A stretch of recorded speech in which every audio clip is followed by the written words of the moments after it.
Dalam riwayat itu Allah mengatakan, idza qala abdi alhamdulillahi rabbil alamin. Jadi kalau kita sedang sholat lalu kita ngomong, udah jamaah atau kita makmum tuh, alhamdulillahi rabbil alamin, itu Allah jawab, Pak.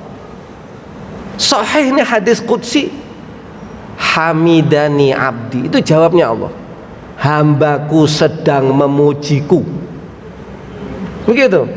Nanti kita mengucapkan Ar-Rahmanir Rahim, asna alayya abdi, itu kata Allah, hambaku sedang menyanjungku. Masya Allah. Sampai kita ngomong lagi, Maliki yaumiddin majjadani abdi, hambaku sedang memuliakan diriku, mengagungkan diriku. Itu kata Allah. Sehingga kalau kita ngaji fikih, afdol, ini afdol aja, afdol, kalau baca Fatihah itu diputus setiap ayat, berhenti. Itu afdol, karena ada dialog antara kita dengan Allah. Dan Rasulullah itu kalau sholat memang bacanya diputus, Pak. Kalau kita kan saking hafalnya satu nafas sampai waladolin, bismillahirrahmanirrahim, alhamdulillah, apalagi sholat ini sebentar lagi, sholat apa tuh, terawih, wush, bismillahirrahmanirrahim, alhamdulillahirabbil alamin, arrahmanirrahim, maliki yaumiddin, iyyaka na'budu wa iyyaka nasta'in, ihdinas siratal mustaqim, siratal ladzina an'amta 'alaihim ghairil maghdubi 'alaihim, amin. Kalau di foto yang itu sholat terawih 7 menit itu, itu saya ngebayang, saya ngebayang itu dialognya dengan Allah kapan itu.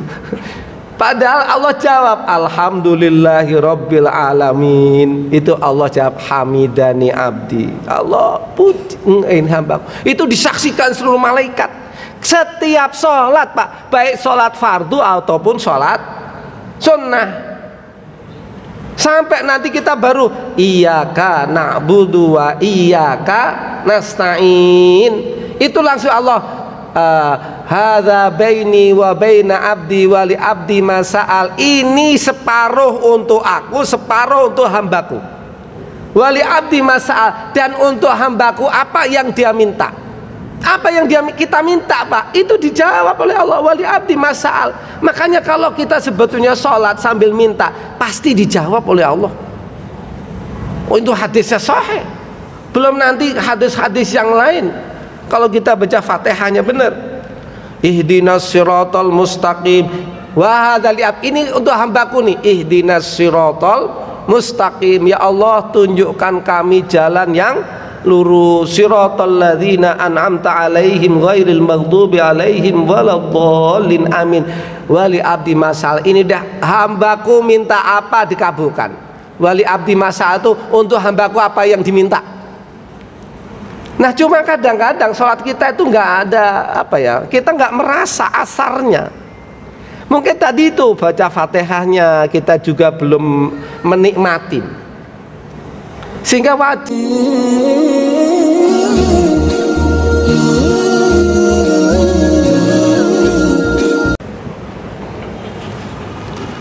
Bismillahirrahmanirrahim.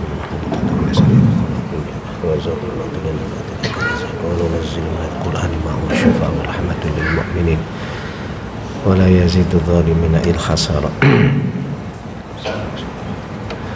Assalamualaikum warahmatullahi wabarakatuh. Bismillah, alhamdulillah, wassalatu wassalamu ala rasulillah, wala hawla wala quwata illa billah. Subhanaka la ilma lana illa ma 'allamtana innaka antal alimul hakim. Rabbana atina min ladunka rahmatan wa hayyi' lana min amrina rasyada. Al-mukarramun, para jamaah yang dimuliakan Allah, satu-satunya perintah Allah dari sekian banyak perintah-perintah yang ada di dalam Al-Quran, hanya sholat yang langsung Allah panggil Rasulullah Sallallahu Alaihi Wasallam. Perintah puasa melalui malaikat, perintah berbuat baik kepada orang tua pakai perantara, Perintah jujur pakai perantara, perintah haji pakai perantara. Hanya sholat Allah langsung panggil Rasulullah Sallallahu Alaihi Wasallam. Sehingga ada ulama yang mengatakan sholat itu ada kaitannya dengan silah. Silah itu hubungan. Kalau kita pengen baik hubungan kita dengan Allah, maka perbaiki sholat, karena ada berhubungan. Kita mendengar, bapak-bapak, ibu-ibu, hadis tentang Mi'rajnya Nabi Muhammad Sallallahu Alaihi Wasallam. Sampai ada kitab tipis judulnya Al-Mi'raj. Kitab tipis bercerita dari awal sampai akhir Mi'rajnya Nabi Muhammad Sallallahu Alaihi Wasallam. Kita tahu salah satu dari sekian banyak peristiwa Mi'raj itu adalah yang paling utama tentang sholat. Sehingga ulama mengatakan kalau Anda, dan kita lihat nih, Rasulullah dipanggil dalam keadaan sedang yaum amul huzni, dalam kondisi sedih, kondisi galau, kondisi sedang ada embargo, pamannya meninggal, istrinya meninggal, sedih. Orang-orang kafir Quraisy dalam keadaan mungkin di atas angin lah, kira-kira begitu. Lalu Allah panggil Rasulullah Sallallahu Alaihi Wasallam untuk menerima perintah sholat. Dari sini kita bisa ambil pelajaran. Kalau bapak-bapak, ibu-ibu sedang suntuk, maka jangan pergi ke kafe, perginya ke sholat, entah di masjid, di mana, penting sholat. Karena dalam hadis ada Rasulullah itu, dalam sebuah riwayat, karena Nabi Sallallahu Alaihi Wasallam, atau riwayat karena Rasulullah SAW, idza hazabahu al-amru shalla. Kalau Rasulullah itu sedang galau, sedang sedih, sedang susah, itu beliau sholat. Ini juga jadi pelajaran kita. Jadi apapun persoalannya, kita sedang ada masalah, karena tidak mungkin kita nggak punya masalah, iya kan? Lagi tagihan banyak, anak harus bayar sekolah, cicilan nunggak, pusing lah pokoknya. Sholat aja sholat. Kadang-kadang barang hilang, itu sholat keinget pak. Kunci di mana gitu, sholat, inget kan? Is gitu dah, gaya begitu. Itu saking afdolnya sholat tuh. Bahkan bapak ibu saudara sekalian, ada sebuah hadis. Hadis sahih diriwayatkan oleh Imam Muslim. Hadis qudsi. Allah berfirman dalam hadis qudsi, diriwayatkan Rasulullah SAW, qasamtu as-salata baini wa bain abdi nisfain. Saya bagi sholat itu menjadi dua bagian.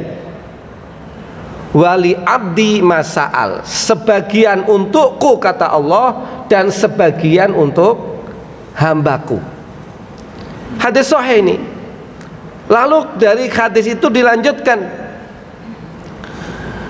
wa idza qala abdi, wa idza qala abdi, apabila hambaku sedang sholat lalu baca. Kita kalau sholat itu mesti baca Fatihah.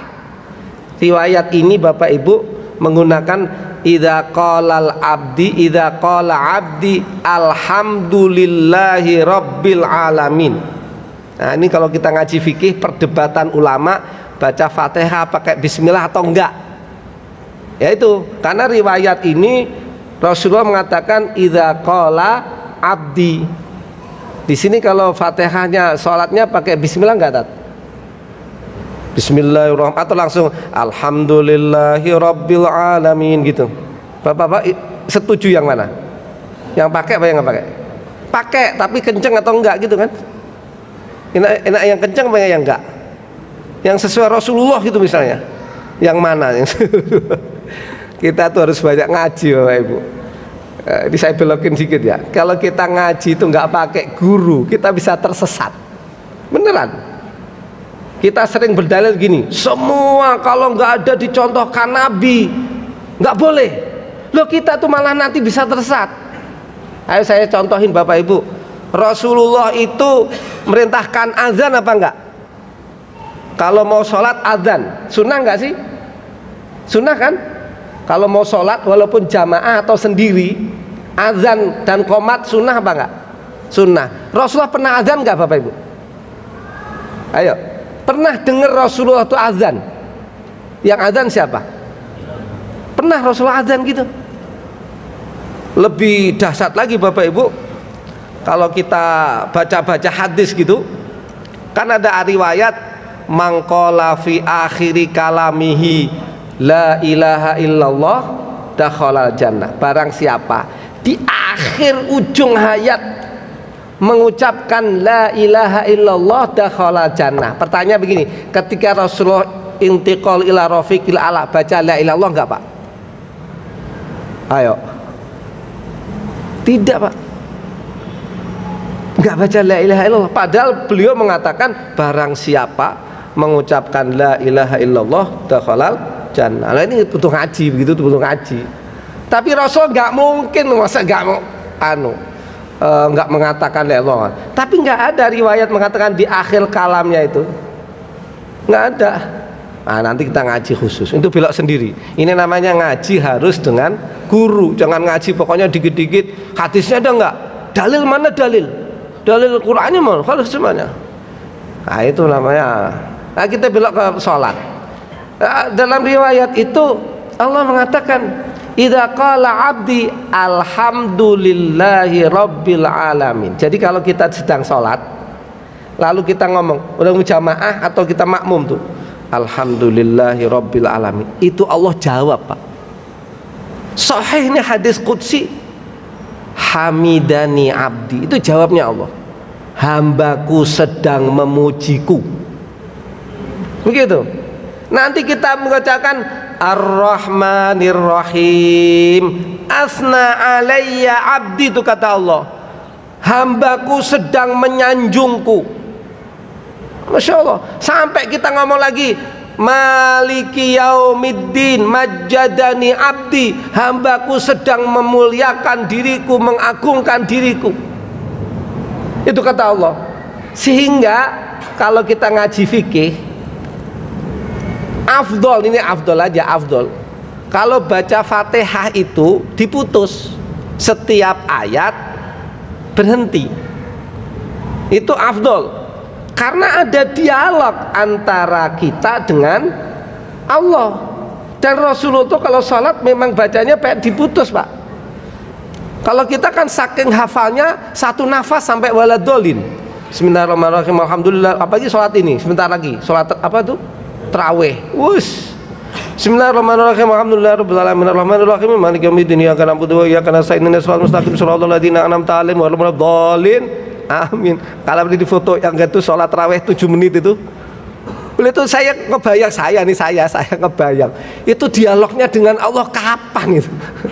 Padahal Allah jawab alhamdulillahi rabbil alamin, itu Allah jawab hamidani abdi, Allah pujiin hambaku. Itu disaksikan seluruh malaikat setiap sholat Pak, baik sholat fardu ataupun sholat sunnah.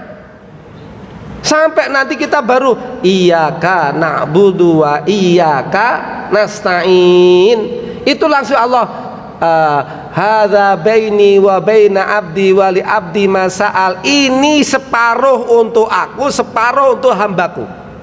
Wa li abdi masa'al, dan untuk hambaku apa yang dia minta. Apa yang kita minta Pak, itu dijawab oleh Allah, wali abdi mas'al. Makanya kalau kita sebetulnya sholat sambil minta, pasti dijawab oleh Allah. Oh, itu hadisnya sahih. Belum nanti hadis-hadis yang lain. Kalau kita baca Fatihahnya benar, ihdinas siratal mustaqim wa hadzal ab, ini untuk hambaku nih, ihdinas siratal mustaqim, ya Allah tunjukkan kami jalan yang lurus, siratal ladzina an'amta 'alaihim ghairil maghdubi 'alaihim waladdallin, amin. Wali abdi masal, ini dah hambaku minta apa dikabulkan. Wali abdi masal itu untuk hambaku apa yang diminta. Nah cuma kadang-kadang sholat kita itu nggak ada apa ya, kita nggak merasa asarnya. Mungkin tadi itu baca Fatihahnya kita juga belum menikmatin, sehingga wajar ketika Rasulullah sedih. Kalau sedih, idza hazabahu amru sholat. Karena itu sampai Rasul itu pernah begini Bapak Ibu, dia panggil Bilal, Rasulullah sedang perang nih, arihni bis sholat, arihna Bilal, azan dong, azan. Ditunggu Pak. Bagi orang-orang soleh, sholat itu ditunggu. Istirahatkan saya dengan sholat. Kalau orang dulu istirahat itu dengan cara sholat. Nah Bapak Ibu, kalau kita lihat tadi Isra Mi'raj tadi, saya belokin dulu ke Isra, nanti kita lanjutin Fatihah. Dan di antara perkara yang dipersoalkan oleh Nabi Musa itu tentang sholat kita. Bapak Ibu fahamlah cerita ketika Rasulullah Mi'raj, nanti diperintahkan sholat berapa kali? 50. Pertama 50. Ketemu Nabi Musa. Nabi Musa itu gini, hei Muhammad. Sebetulnya dialognya itu gini, Nabi Musa itu heran. Kan Nabi Musa itu minta kepada Allah agar ketemu Allah. Tapi oleh Allah dibilang nggak mungkin. Tapi ternyata ada juniornya Nabi Musa, yaitu Nabi Muhammad, bisa ketemu Allah. Nabi Musa tuh, wah ini siapa ini junior kok bisa ngelewatin saya nih, kira-kira ya bahasanya gitulah. Kok ada junior ini bisa, makanya nggak usah kaget-kaget, junior ngelampauin ini biasa Pak. Akhirnya kan, Muhammad jangan keberatan, umatmu kalau 50 nanti nggak kuat, minta kurungan sampai itu di dalam hadis 9 kali, sehingga dipotong 9 kali 5, 45 tinggal 5. Itu pun Nabi Musa bilang berat deh umatmu, berat, gitu kan? Minta potongan lagi. Rasulullah udah malu Pak, nggak enak, masa tinggal 5. Padahal Pak, kalau saya pikir kita itu bisa sholat 50 rakaat loh Pak. Ayo kalau nggak percaya bapak-bapak, sholat taraweh berapa rakaat? Anggaplah berapa di sini? 11 rakaat. Sholat fardu berapa? 17. Berapa itu udah? 28. Bapak Ibu pernah sholat duha, tahajud, terus sholat rawatib? Sholat rawatib ditambah tahajud ada 50 nggak itu? Bisa lebih. Bisa Nabi Musa, nanti kalau ketemu kita, Nabi Musa kita kuat, gitu Pak, gitu kadang-kadang. Jangan nggak kuat. Makanya ada Pak kitab-kitab itu seorang ulama, misalnya Ali Zainal Abidin, ini cucu Rasulullah SAW, itu sehari sholat 1000 kali Pak. Kita nggak kebayang kan, kok bisa orang sholat 1000 kali? Karena begini, dia sholat itu terasa kayak dia butuh, terasa nikmat. Jadi gini, dia sholat 2 rakaat, kok nikmat banget, kurang.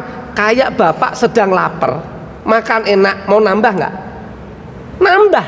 Kalau enak nambah, cuma perut nggak kuat, betul. Tapi kalau sholat kurang, enak, nikmat, nambah lagi, nambah terus begitu, nggak berasa. Lah itu namanya sholatnya jadi nikmat. Nah kalau kita sholat kan beban.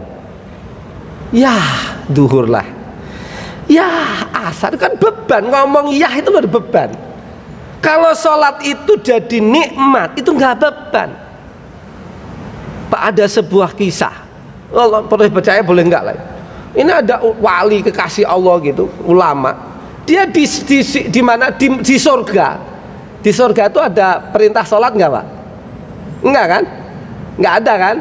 Tinggal menikmatin apa yang kita minta wujud gitu kan. Loh, ada kekasih Allah di surga minta dia sujud Pak. Ayo, ada nggak kebayang kita? Berarti dia benar-benar menikmati nikmatnya sujud. Jadi nggak ngebayang nikmatnya harus makan, harus bidadari berapa? 500.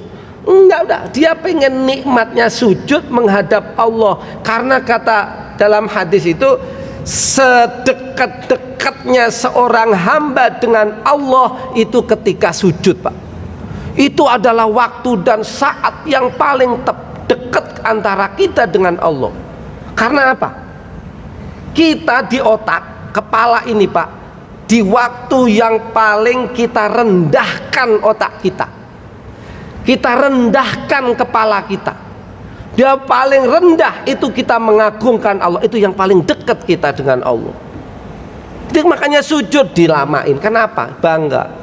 Kita bangga menjadi hambanya Allah sedang sujud, dan itu yang paling dekat antara kita dengan Allah. Dan makanya banyak ulama itu nanti waktu yang paling dikenang itu waktu sholat. Kalau kita nanti di surga paling kita kenang apa kira-kira? Ngebayang makan, datang sendiri, nikah, begitu aja kan?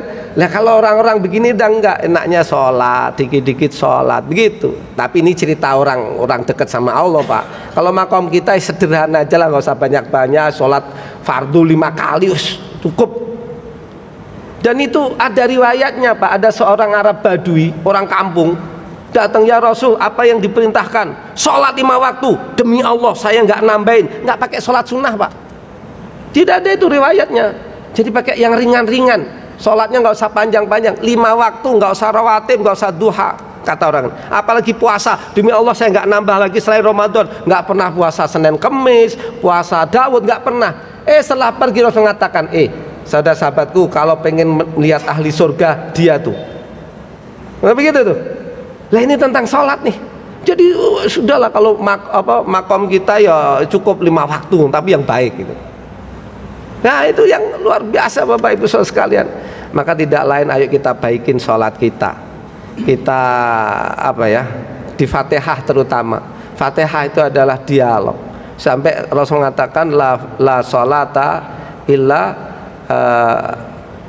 orang tidak sah, tidak sempurna sholatnya illa bi fatihatil kitab, kecuali sholatnya membaca Fatihah.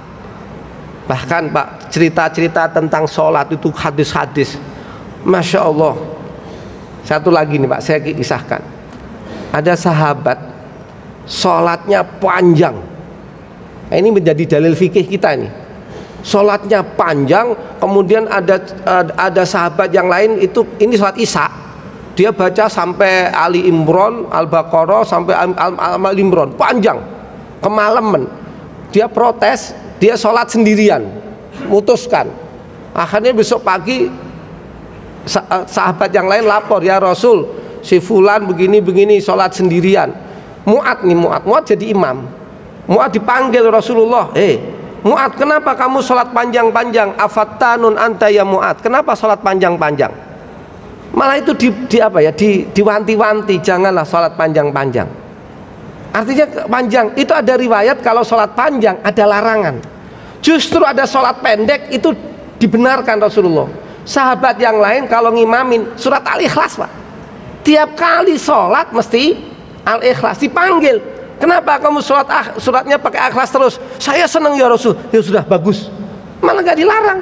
Jadi bapak-bapak, kalau dalilnya surat Ikhlas, ada dalilnya. Tenang aja, ada dalilnya. Gara-gara yang lain nggak hafal kan? Dalilnya cinta tadi itu. Yang panjang ada larangannya, yang pendek ada dalilnya. Jadi tenang aja. Surat Surat raweh Al-Ikhlas terus nggak apa-apa, karena cinta kepada Al-Ikhlas. Dalilnya itu sahabat. Panjang-panjang ngantuk ya. Jadi kadang-kadang kita tuh kalau sholat nggak usah pakai logika, Pak. Riwayatnya ada enggak, gitu aja. Nah, demikian Bapak Ibu, saya udah diwanti-wanti, jangan panjang-panjang Pak Ustadz katanya. Gitu ya Bapak Ibu. Ini tentang sholat. Kesimpulannya apa sih? Sebenarnya masih panjang tentang Fatihah itu Bapak. Maka kalau saya baca tafsir tadi, kita mau cari Ibnu Katsir, ternyata nggak ada.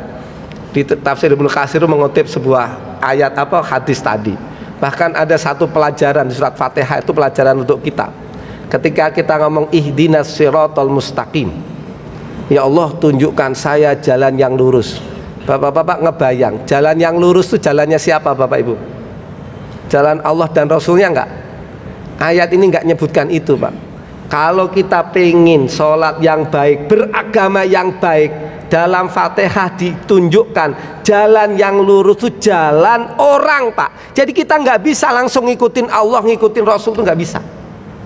Ngikutin orang yang engkau beri nikmat. Ini yang dalil, kata guru saya, dalil kita ngaji itu ke guru, bukan ke buku. Wong dalilnya siratal ladzina an'amta alaihim. Ya Allah, tunjukkan kami jalan yang lurus, jalannya orang. Jadi kita lihat orang yang engkau beri nikmat. Kalau kita nggak beragama, melihat orang yang diberi nikmat oleh Allah. Makanya saya kadang-kadang gedek orang bilang langsung kita kepada hadis Rasulullah, lihat ketemu Nabi cuma enggak. Makanya harus Nabi, tabiin, sahabat, tabiin, sampai guru-guru kita yang dia nyambung kepada Rasul. Karena perintah apa di dalam Fatihahnya begitu. Jangan langsung aja dikit-dikit hati saya tadi ntar Rasulullah merintahkan, tapi kita nggak pernah mendengar riwayat Rasulullah azan. Terus kalau kita nggak azan, niru Rasulullah nggak? Kalau kita azan, niru Rasulullah nggak? Kan pertanyaan begitu. Nah gitu ya Bapak Ibu saudara sekalian. Ini saya kira cukup. Mohon maaf nih ngomongnya tentang sholat, pokoknya kemana-mana ini. Tapi intinya tentang sholat. Ayo perbaiki sholat. Ini di bulan Rajab. Bulan Rajab itu bulan Isra Mi'raj. Turunnya perintah sholat tuh di bulan ini Bapak Ibu. Kita perbaikilah. Dalam keadaan pusing-pusing, wah kita sholat. Gitu. Kalau pusing-pusing jangan ke rumah temen curhat, alah tambah pusing. Percaya deh. Ini lagi doa ke rumah temen ngobrol, tambah pusing. Bukan menyelesaikan masalah, nambah masalah. Oh saya juga sedang pusing gitu tadi ngomongnya. Tapi kalau ya Allah, gimana nih ya Allah? Gitu. Insya Allah lah gitu ya Bapak Ibu. Demikian. Kalau ada pertanyaan monggo. Nggak ada ya? Monggo Pak kalau ada. Isi ngajinya tentang sholat, kita ngaji sholat ngikutin Pak. Kayak sholat itu kalau kita ngikutin buku hadis gak bisa Pak. Bapak kalau sholat itu ngikutin guru. Misalnya ada tuntunan sholat ala Nabi, baca sendiri, yakin gak bisa Pak. Harus diajarkan gurunya. Begini loh, kita hanya lihat video saja gak bisa Pak. Harus ada gurunya yang nuntun. Walaupun guru kampung udah dihormatin, itu yang paling afdol. Mudah-mudahan bermanfaat Bapak Ibu saudara sekalian. Sekali lagi mudah-mudahan kita perbaiki sholat kita. Nggak ada ibadah yang paling afdol kecuali kita sholat. Dimanapun jangan tinggalkan sholat. Nggak ada boleh meninggalkan puasa, boleh tinggalkan karena uzur. Puasa, sholat boleh ninggalin kalau mati. Itu kan? Atau bapak-bapak gila, jadi kalau mau nggak sholat gila, atau mau tidur pura-pura nih Jumatan gitu misalnya, wah nggak mau Jumatan, dari jam 7 sampai jam 4 tidur Pak, nggak apa-apa tuh, sengaja gitu. Pokoknya orang yang hilang ingatannya termasuk tidur, mabuk, gila, baru tuh nggak usah sholat itu dah, kan nggak ada. Sampai sakit sesakit apapun, asal otaknya masih inget, tangannya nggak bisa, kedip masih perintah, betul nggak? Nah itu afdolnya sholat. Mudah-mudahan sekali lagi Allah berikan kita kekuatan untuk kita menjalankan perintah sholat. Pengajian ini saya tutup dengan sebuah riwayat, diriwayatkan Imam Ahmad. Ada seorang Jibril datang kepada Rasulullah ngasih tahu, ya Muhammad, ada umat zaman itu dia sholat 500 tahun Pak, di atas gunung, gunungnya itu di seberang lautan, di tengah lautan, gak ada orang, dia sendirian. Setiap hari kerjaannya sholat 500 tahun, wudhu sholat, sampai dia Allah takdirkan, dia minta saking deket nih, ya Allah kerja enggak, dia tiap hari ada buah, setiap hari berbuah satu dimakan, sholat lagi, dimakan, sholat lagi. Akhirnya sampai dia minta, ya Allah takdirkan saya mati dalam keadaan sujud. Ditakdirkan juga mati dalam keadaan sujud Pak. Akhirnya malaikat Jibril kemudian ketika di akhirat ditimbang, malaikat cerita, kemudian Allah bilang, ya hambaku, kamu masuk ya surga dengan rahmatku. Hamba ini enggak, ya Allah saya pengen masuk surga karena sholatku, karena udah 500 tahun Pak. Kata Allah, enggak, kamu masuk surga dengan rahmatku. Enggak ya Allah, saya masuk surga dengan sholatku. Akhirnya dipanggil, sudah malaikat panggil dia, suruh ngambil nikmat, satu nikmat mata ditimbang nikmat mata ditimbang dengan jumlah dia sholat, nggak seimbang Pak. Akhirnya dipanggil, dah kamu masuk. Ya Allah, ya sudah, saya masuk surga karena rahmatmu. Dibilang, kamu bisa mati sujud, siapa yang menakdirkan? Ya Allah. Kita bisa jamaah ke masjid ini Pak, siapa yang memberi kekuatan? Allah. Kita mau mendengarkan ceramah, yaitu karena Allah, semua karena Allah. Maka kita sering mengatakan, ya Allah, Allahumma inni ala dzikrika wa syukrika. Itu doa yang diajarkan kepada Mu'ad bin Jabal, Ibnu Mas'ud atau Mu'ad. Jangan tinggalkan doa itu setelah sholat. Allahumma a'inni ala dzikrika wa syukrika wa husni ibadatik. Wallahu a'lam bissawab. Mohon maaf Bapak Ibu, mari kita baca Fatihah. Mudah-mudahan Allah terima amal ibadah kita, Allah ampunin dosa-dosa kita, Allah berikan kekuatan kita untuk senantiasa sholat, sujud kepada Allah. Al-Fatihah. A'udzubillahi minasyaitonirrajim. Bismillahirrahmanirrahim. Alhamdulillahirabbil alamin arrahmanir rahim maliki yaumiddin. Iyyaka na'budu wa iyyaka nasta'in ihdinas siratal mustaqim siratal ladzina an'amta 'alaihim ghairil maghdubi 'alaihim waladdallin. Amin. Hadanallahu wa iyyakum ajma'in billahi taufiq wal hidayah wal ridha wal inayah wallahul muwaffiq ila aqwamit thoriq. Wassalamualaikum warahmatullahi wabarakatuh.